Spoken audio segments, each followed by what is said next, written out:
നമ്മളെ കൂട്ടിവരുത്തിയ ദൈവത്തിൻ്റെ കൃപയ്ക്കായി നന്ദി പറയുന്നു. ഒരേ ആത്മാവിൻ്റെ വ്യാപാരം നടക്കുന്നത് നിങ്ങൾക്ക് മനസ്സിലാകുന്നു എന്ന് ഞാൻ വിചാരിക്കുന്നു.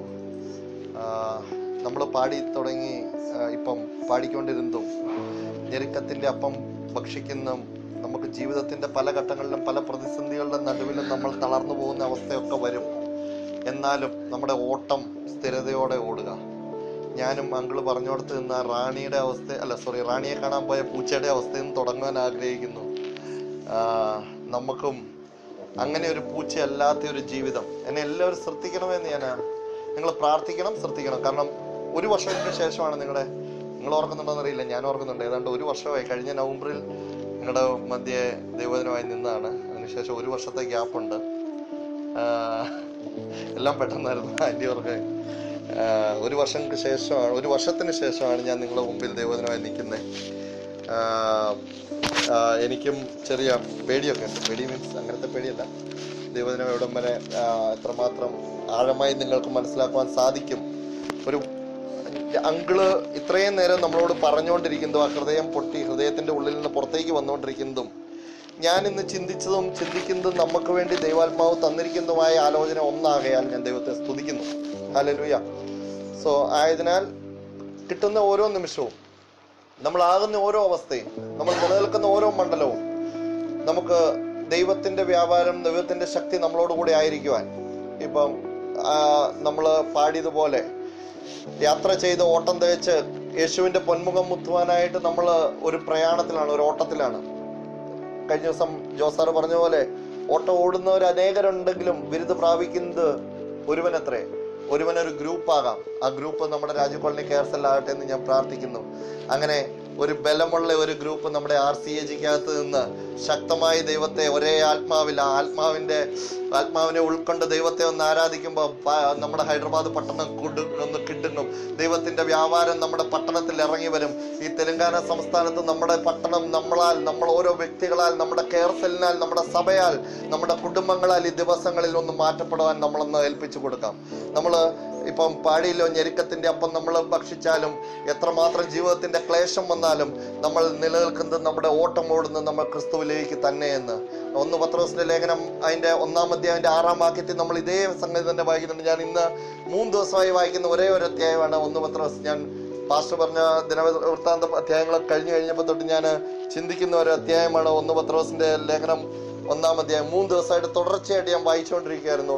എന്തോ ദൂതുണ്ടെന്ന്. അപ്പൊ എനിക്കറിയാം എന്തെങ്കിലും ഒരു ദൂത് ഇതിന് തരാതിരിക്കില്ല. ഞാൻ ഓഫീസിൽ പോയി 3 പ്രാവശ്യം, ഇന്ന് 2-3 പ്രാവശ്യം ഈ അധ്യായം മറിച്ചും തിരിച്ചും വായിച്ചു. വൈകുന്നേരം വന്ന് വീണ്ടും വീട്ടിൽ വന്നിരുന്നപ്പോൾ എനിക്ക് ദൈവത്തിന്റെ ആത്മാവ് ചില ആലോചനകൾ തന്നു. അതേ ആലോചനയോടെ രാജുവെങ്കിൽ ഇത്രയും നേരം നമ്മളെ പ്രാർത്ഥനയിൽ മുമ്പോട്ട് നയിച്ചത്. അതിന്റെ 6-ാം വാക്യത്തിൽ പറയുന്നുണ്ട്, അതിൽ നിങ്ങൾ ഇപ്പോൾ അല്പനേരത്തേക്കുള്ള നാനാ പരീക്ഷകളാൽ ദുഃഖിച്ചിരിക്കേണ്ടി വന്നാലും ആനന്ദിക്കുന്നു. അതെ, നമ്മുടെ ജീവിതത്തിൽ നാനാ പരീക്ഷകളൊക്കെ വരുന്നുണ്ട്. അതിലൊക്കെ നമ്മൾ അതിജീവിച്ചുകൊണ്ട് നമുക്ക് മുന്നോട്ട് പോകേണ്ട ഒരു ആവശ്യകതയുണ്ട്. എൻ്റെ വിഷയം അതല്ല. എൻ്റെ വിഷയം തുടങ്ങുന്നത് 13-ാം വാക്യം തൊട്ടാണ്. ആകയാൽ എന്താണെന്നാണ് ഞാൻ പറഞ്ഞു വന്നത്. നമുക്ക് ജീവിതത്തിൽ വരുന്ന പ്രതിസന്ധികളുടെ നടുവിലും പ്രശ്നങ്ങളുടെ നടുവിലും ഈ ഓട്ടം നമ്മളിപ്പോൾ ഓടിത്തുടങ്ങിയിരിക്കുന്ന ഈ കാലഘട്ടത്തിലും ഓട്ടമാണ്, ഭയങ്കര ഓട്ടമാണ്. നമ്മൾ രാവിലെ എഴുന്നേൽക്കുന്നു, കഷ്ടപ്പെടുന്നു, കുളിക്കുന്നു, പിള്ളേരെ റെഡിയാക്കുന്നു, ഞങ്ങൾ ഓടുന്നു, ഓഫീസിൽ പോകുന്നു, ജോലി ചെയ്യുന്നു, തിരിച്ചു വരുന്നു. ഓട്ടം, എന്തിനൊക്കെയോ വേണ്ടിയുള്ള ഓട്ടം. ആ ഓട്ടത്തിന്റെ ഇടയ്ക്ക് പലപ്പോഴും നമ്മൾ വിട്ടുപോകുന്ന ഒരു കാര്യത്തിലേക്കാണ് ഞാൻ നിങ്ങളെയും എന്നെയും കൂട്ടിക്കൊണ്ടു പോകാൻ ആഗ്രഹിക്കുന്നത്. 13-ാം വാക്യം തൊട്ട് നമുക്കൊന്ന് വായിക്കാൻ താഴേക്ക്.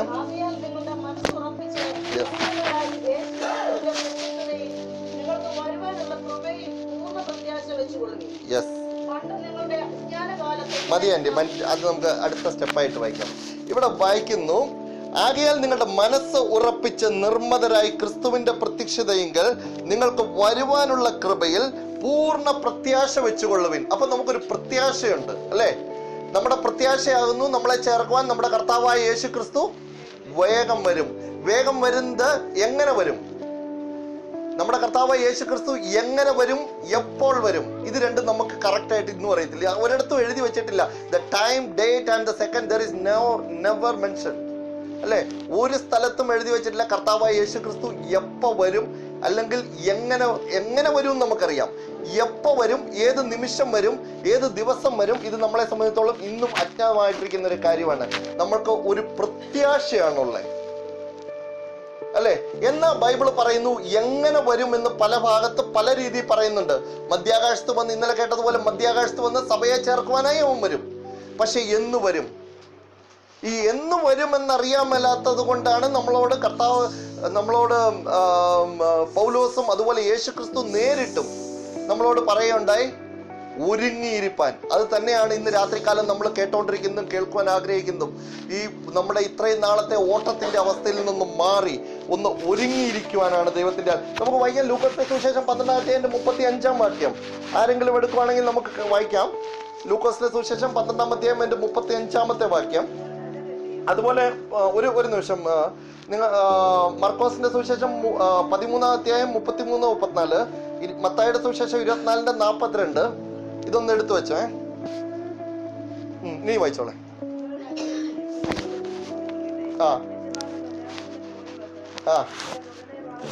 യെസ്, നമ്മുടെ യജമാനൻ വന്നു മുട്ടിയാൽ ആ നിമിഷത്തിന് വേണ്ടി വാതിൽ തുറന്നു കൊടുക്കുവാൻ തയ്യാറുള്ള ഒരു ഹൃദയം, അതിനുള്ള ഒരു ഒരുക്കം, അതിനുള്ള നമ്മുടെ എങ്ങനെ ഇരിക്കണം? അരകെട്ടിയും, അല്ലേ?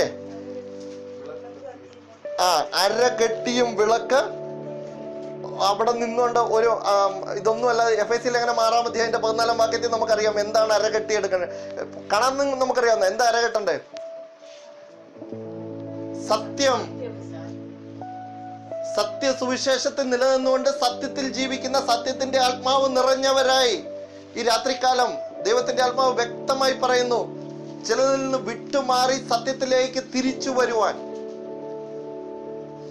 അങ്ങനെ നിന്നുകൊണ്ട് ഒരു യജമാനന്റെ വരവിനായി നമ്മളെ തന്നെ ഒന്ന് ഏൽപ്പിച്ചു കൊടുക്കാം. വായിക്കാൻ ഞാൻ ബാക്കി പറഞ്ഞ മത്തായിയുടെ സുവിശേഷം 24-42, മർക്കോസ് മത്തായിയുടെ 24-42. ആരെല്ലാം എടുത്തോ? യെസ്, നമ്മുടെ കർത്താവായ യേശു ക്രിസ്തു വരുന്ന ദിവസം നമുക്കറിയില്ല. വായിക്കാൻ ബാക്കി.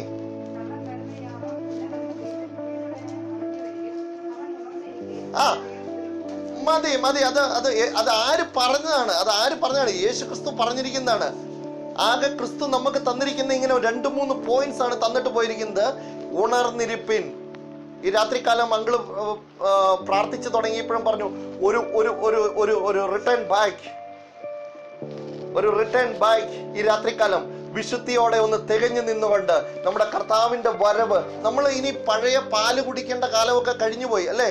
നമ്മള് കഴിഞ്ഞ ദിവസം നമ്മുടെ ചർച്ചയിൽ പറഞ്ഞ ഫാരക്സ് കഴിക്കേണ്ട സമയം കഴിഞ്ഞുപോയി. പാല് കുടിക്കേണ്ട പാസ്റ്റർ തന്നെയല്ലേ പറഞ്ഞു, ഫാരക്സ് കഴിക്കേണ്ട സമയം കഴിഞ്ഞുപോയി, പാല് കുടിക്കേണ്ട സമയം കഴിഞ്ഞുപോയി. നമുക്കിപ്പം നല്ല കപ്പയും പോത്തും കഴിക്കാനുള്ള പ്രായമായി, നല്ല എല്ലുള്ള കപ്പയൊക്കെ കഴിക്കാനുള്ള പ്രായമായി.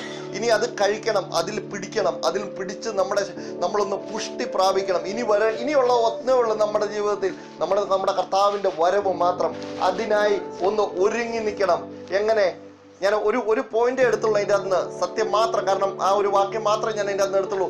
ഒരു സത്യ ക്രിസ്ത്യാനിയായി, ഒരു സത്യത്തിന് നിലനിൽക്കുന്നവരായി, ഒരു യഥാർത്ഥ ക്രിസ്ത്യാനിയായി. ഒത്തിരി കാര്യങ്ങളുണ്ട്, അതിങ്ങനെ പോയി കഴിഞ്ഞാൽ ഇന്ന് തീരത്തില്ല. ഒരു യഥാർത്ഥ വിശ്വാസിയായി ജീവിതത്തിന്റെ പല മണ്ഡലങ്ങളിലും നമുക്കൊന്ന് യഥാർത്ഥത്തിലേക്ക് ഒന്ന് മടങ്ങി വരാൻ. ഈ ആഴ്ചക്കാലം, കഴിഞ്ഞ ഒരാഴ്ചക്കാലം ദൈവത്തിന്റെ ആത്മാവ് നമ്മളോട് ദൈവത്തിനെ കൂടെ സംസാരിച്ചാണ് ഒന്ന് മടങ്ങി വരാൻ. ആ മടങ്ങി വരവിൽ ഒന്ന് ഉറച്ചു നിന്നുകൊണ്ട് ഒന്ന് കൊളോസ്യയിൽ അങ്ങനെ 4:2 കൂടി എടുക്കുവാണെങ്കിൽ അറിയാം നമ്മൾ കുറച്ചും കൂടെ എങ്ങനെയാണ് നിലനിൽക്കേണ്ടത്, സത്യത്തിൽ എങ്ങനെയാണ് നിലനിൽക്കേണ്ടതെന്ന്. 1 പത്രോസ് കൊളോസ്യ ലേഖനം 4:2.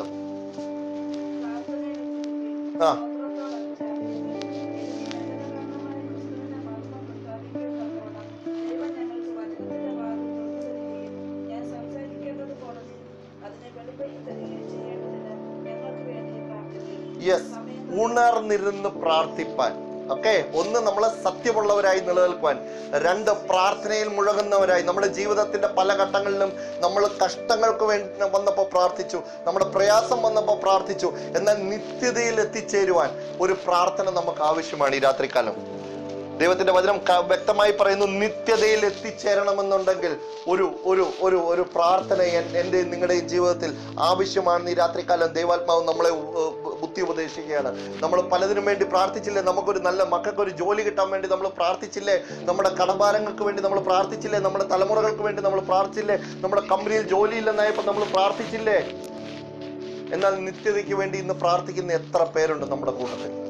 എത്ര പേരുണ്ട്? എത്ര വ്യക്തി, ഞാൻ ഉൾപ്പെടെ എത്ര പേരുണ്ടെന്ന് ഈ രാത്രികാലം ദൈവാത്മാവ് ചോദിക്കുന്നു. നിത്യതയിൽ എത്തിക്കുവാൻ ദൈവമേ എന്നെ ഒന്ന് ശക്തനാക്കണേ, അതിനായി എന്നെ ഒന്ന് പണിയണമേ എന്ന് ഈ രാത്രികാലം ഒന്ന് മാറി ചിന്തിക്കുവാൻ ദൈവം നമ്മളെ സഹായിക്കട്ടെ. വീണ്ടും വായിക്കാം 1 പത്രോസിന്റെ അതിന്റെ ബാക്കി വായിച്ചോ ആൻറ്റി. 1 പത്രോസിന്റെ ലേഖനം 11-14 വാക്യം. പണ്ട് നിങ്ങളുടെ അജ്ഞാന കാലത്ത് ഉണ്ടായിരുന്ന മോഹങ്ങളെ മാതൃകയാക്കാതെ നിങ്ങളെ വിളിച്ച വിശുദ്ധന് ഒത്തവണ്ണം. ഇതാണ് അങ്കിള് ഇന്ന് പ്രാർത്ഥിച്ചപ്പോൾ ഞാനിവിടെ വന്നിരുന്നപ്പോൾ കേട്ടത് എനിക്ക് കിട്ടിയ. അപ്പം അതുകൊണ്ട് തന്നെ ഞാൻ മെസ്സേജ് പറയാമെന്ന് വെച്ചാൽ അങ്കിള് ഒരുങ്ങി വന്നെങ്കിലും, നിങ്ങളെ വിളിച്ച വിശുദ്ധന് ഒത്തവണ്ണം അനുസരണമുള്ള മക്കളായി എല്ലാ നടപ്പിലും വിശുദ്ധരാകുവിൻ. Hallelujah, hallelujah. ഞാൻ ഈ വചനം ഇങ്ങനെ എടുത്തപ്പം ഇങ്ങനെ ഞാൻ ഓർത്തു. അപ്പം എനിക്ക് ചില ഓർമ്മകളൊക്കെ ഇങ്ങനെ മുഖത്തേക്ക് വന്നു. ഞാൻ അപ്പച്ചൻ്റെ കാര്യം ഞാനിങ്ങനെ മുകളിലേക്കൊന്നും പോലെ ഓർത്തു. Past is over and the present is running, the future is our future. കഴിഞ്ഞത് കഴിഞ്ഞു, പ്രസന്റ് റണ്ണിങ് ആണ്. ഈ പ്രസന്റ് എന്നുള്ള കണ്ടീഷനും മാറും, ഒരു ഫ്യൂച്ചർ ഉണ്ട് നമുക്ക്, അല്ലേ? നമ്മളെ വിളിച്ചവന്റെ വിശുദ്ധിക്ക് ഒത്തവണ്ണം, നമ്മളെ വിളിച്ചവന്റെ വിശുദ്ധിക്ക് ഒത്തവണ്ണം. ഇങ്ങനെയാണ് പത്രോസ് അവിടെ പത്രോസിന്റെ ലേഖനത്തിൽ ഇങ്ങനെയാണ് എഴുതിയിരിക്കുന്നത്. പഴയതിനെയല്ല, നമ്മുടെ അജ്ഞാത കാലത്ത്, നമ്മുടെ അജ്ഞാത കാലത്ത്, നമുക്ക് അറിവില്ലായ്മയുടെ കാലത്ത്, ഇനി ഒരിക്കൽ ചിലപ്പോൾ ഈ സുവിശേഷം കേൾക്കാൻ നമുക്ക് സാഹചര്യം വരാത്തൊരവസ്ഥ വന്നാലും ദൈവത്തിന്റെ ആത്മാവ് രാത്രികാലം പറയുന്നു, പഴയതല്ല നമുക്ക് വേണ്ടേ, പുതിയ ഒന്ന്. നമ്മൾ ഇന്നലെ എങ്ങനെയായിരുന്നു എന്നുള്ളതല്ല, ഇന്ന് രാത്രികാലം നമുക്ക് അതൊന്ന് മാറി ചിന്തിക്കുവാൻ. റോമാലേഖനം 12:2 എല്ലാം എടുത്തു വെച്ചേരെ. എഫേസ്യർ 4:23. ഒന്ന് എങ്ങനെയായിരുന്നു എന്നുള്ളതല്ല, ഇന്ന് നമ്മൾ എങ്ങനെയായിരിക്കും, നാളേക്ക് നമ്മൾ എങ്ങനെ ഒരുങ്ങുന്നു എന്നുള്ളതും, നിത്യമായ ഒരു സ്വർഗം നമുക്കുണ്ടെന്നും അതിനായാണ് കാൽവരിയിൽ നമുക്ക് വേണ്ടി യാഗമായി തീർന്ന് ക്രിസ്തു യാഗമായി തീർന്നതെന്നും അവസാനത്തുള്ള രക്തം വരെ നമുക്ക് വേണ്ടി ഒഴുക്കിയതെന്നും ഒരു ഓർമ്മയും ഒരു അതോട് ചേർന്നുകൊണ്ട് ആ ഒരു ക്രിസ്തുവിന്റെ യാഗത്തിനോട് ചേർന്നുകൊണ്ട് അവന്റെ വിശുദ്ധിക്ക് ഒത്തവണ്ണം നമ്മളെ ഒന്ന് ഒരുക്കുവാനായിട്ട് ഈ രാത്രികാലം നമ്മളെ ഒന്ന് ഏൽപ്പിച്ചു കൊടുക്കാം. വായിക്കാൻ റോമാലേഖനം എടുത്തവരും വാക്യങ്ങൾ പെട്ടെന്ന് ഓരോരുത്തരും